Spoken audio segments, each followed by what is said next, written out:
What's up, my brothers, and welcome to the End of Vlog Talk. Happy Saturday, December 7th, 2019. It is Vlogmas Day 7.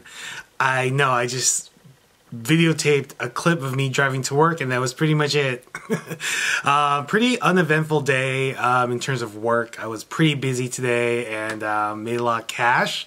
And yeah, it was a good day at work. It was a little bit stressful, but at least I could be there for my coworkers and try to make light of the stress we were dealing with, and it was good. Something that was cool today is that another member went on a trip to Jerusalem for a spiritual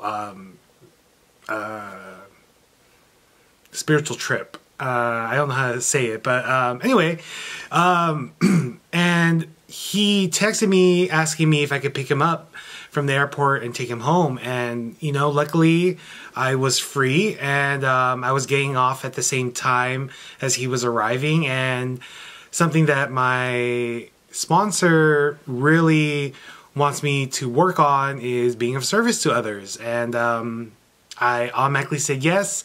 And in a true alcoholic fashion, I was like, why did I say yes? How could I do this? I need to make it to a meeting. I still need to eat. I need to stop at home and change. But that's my mind like wheeling and going crazy. And I actually listened to my heart, and I was just like, you know what? Maybe he's reached out to other people and they couldn't make it. And because I'm available, you know, what's going to hurt me by picking him up? And so I did, and it was good. It was nice to hear about his trip and his experience out there.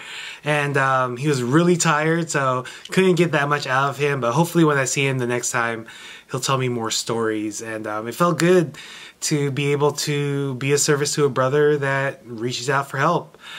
We say a responsibility statement at some of the meetings I go to, and part of it is I am responsible when anyone, anywhere reaches out for help. I want the hand of AA always to be there. And if it wasn't for the first initial guys at different meetings I went to, or let's talk about the very first meeting I went to, if it wasn't someone reaching out to me saying, hi, my name is so-and-so, what's your name, how are you, have you been here before, is this your first time here? Would I have stayed? Because I've said this many times in many videos that if it wasn't for those gentlemen who said hello to me and welcomed me into AA and told me to keep coming back, I don't know if I would have. And it's weird how everything works, and I'm not going to question it. I am where I am today because of my humble beginnings. I was kicking and screaming not to go to a meeting and tried to think of every excuse in the book to my mom. But somehow I was chosen to experience this journey so far. So after the meeting, or after dropping off my friend, I went to the same fellowship I was at last night, and they're continuing the 59th celebration this weekend. And yeah, I totally forgot that I could totally make tonight's meeting. So I knew my sponsor was going to be there and his fiance, so I made sure I made it to that meeting. And you know, things didn't go as planned, but eventually we had a meeting and it was good. My sponsor shared a little bit about his vulnerability, about a character defect he was experiencing tonight.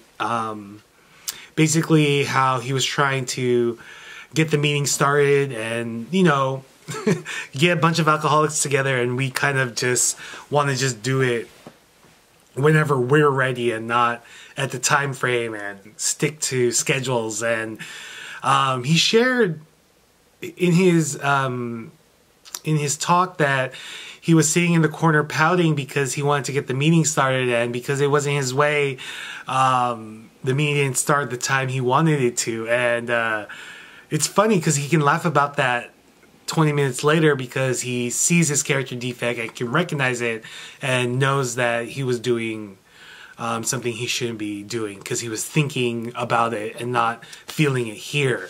But by the time the meeting was over, he had a lot of gratitude for this fellowship. And I didn't share tonight, and that's like basic AA that I should know better already.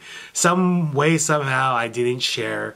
I don't know if I was scared or whatever, but I might as well share with you guys.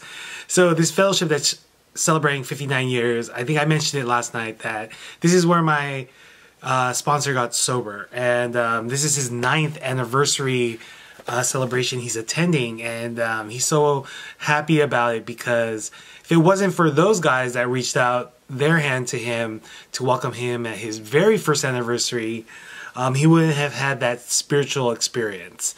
And when everyone was sharing about how they are in relationship to this fellowship, I immediately had some contempt prior to investigation. I was like, oh, I'm not part of this fellowship, really. You know, even though I've chaired meetings here, I was one of the first people to do the midnight meetings there. And what I failed to remember, and I wanted to say this, is this fellowship is where my sponsor got sober. When I was working the first 12 steps with my sponsor, we would meet every week at this fellowship. And it would just be me and him in the room doing the steps. And I remember feeling a presence around us, like a warm hug every time we went. I'm not lying to you. I was very uncomfortable every time I would go, because I would be thinking about, did I do the assignment right? Do I get this step? Will he pass me on to the next step? Am I good enough to be working on these steps to further my journey? And I had a lot of self-doubt and fear, but this fellowship just holds a really special place in my heart, because this is where me and my sponsor connected. I remember him telling me a year ago about this fellowship and how he likes it so much, and I remember hearing that he would be there all the time, and that's when I was trying to find him. I went to the meeting so many times, and I chickened out so many times to ask him to be my sponsor. And a couple weeks of doing that, later on, he finally asked me if I was willing. You know, I was looking at my book that I would bring to my meetings, and a year ago, I wrote this as something I heard in the rooms. I don't remember exactly what room it was, but I wrote down the word hope. And it's an acronym for hearing other people's experiences. And then I put meetings are like orgies. I don't know what that means, but hearing other people's experiences, yes. I think that brought for me a lot of hope that I too can be happy, joyous, and free. And yeah, that little bit of hope was a small step in the right direction. And I'm very, very grateful for that. So after the meeting, I was thinking, you know, maybe I should hit up the casino. And Mom's there. She's enjoying her bus friends, and they went up to the casino. And she was giving me a lot of messages saying, you know, it's packed. There are no slots available. There's a lot of people there. And it's raining outside, so it's probably not the safest to go. And I kept on saying, well, you know, I'm feeling lucky tonight. Making all these excuses. So I said, okay, fine. I'm going to flip my 24-hour chip that I always keep in my pocket, and we'll see what it says. So I flipped it once, and it's either, let me show you guys. So I was telling myself that this is heads. Whoa. I was telling myself that this is heads, so it's the focus. No. So I was telling myself this would be heads. This is my 24-hour chip, and then the Serenity Prayer on the back would be tails. You guys, I flipped it. Okay, focus. Okay, I flipped it once, and it landed on the Serenity Prayer. So that was don't go.